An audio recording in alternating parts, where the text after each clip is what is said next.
সপ্তাহে ৭ দিনই যদি আমাকে মাছ মাংস না দিয়ে শুধুমাত্র ভর্তা দিয়ে দেওয়া যায়, তাহলে কিন্তু সব ভাত আমার এমনিই উড়ে যাবে। আমার আর কিচ্ছু লাগবে না, এতটাই ভর্তাপ্রেমী মানুষ আমি একজন। বেশি করে ঝাল দিয়ে অনেকটা পরিমাণে ভাজা পেঁয়াজ আবার একটু কাঁচা পেঁয়াজ সব কিছু দিয়ে মেখে যখন ভর্তা খাই, আহা অসাধারণ লাগে খেতে। আজকে তাই জন্য বাড়িতে বানিয়েছিলাম কুমড়ো ভর্তা, আর তার সাথে ছিল আলু সেদ্ধ মাখা।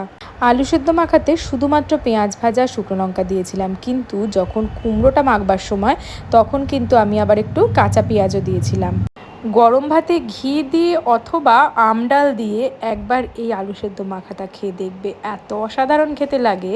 কুমড়োটাকে নুন হলুদ দিয়ে একটুখানি ভেজে নিয়েছিলাম, আর কুমড়ো ভর্তা মাখার জন্য কিন্তু আমি এখানে বেশ ৩-৪ কোয়া রসুনও নিয়ে নিয়েছি। এইসব মাখা ভর্তা বা বাটার মধ্যে আমার সব থেকে পছন্দের কিন্তু এই কুমড়ো জিনিসটা। সবজির মধ্যেও আমি কুমড়ো খেতে পছন্দ করি, তাই ভর্তাও কুমড়ো ভর্তা খেতে আমার সব থেকে ভালো লাগে।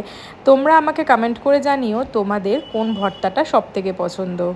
আর আমার মতো কারা কারা ভর্তাপ্রেমী মানুষ আছো সেটাও কমেন্ট করে জানাতে একদম ভুলবে না।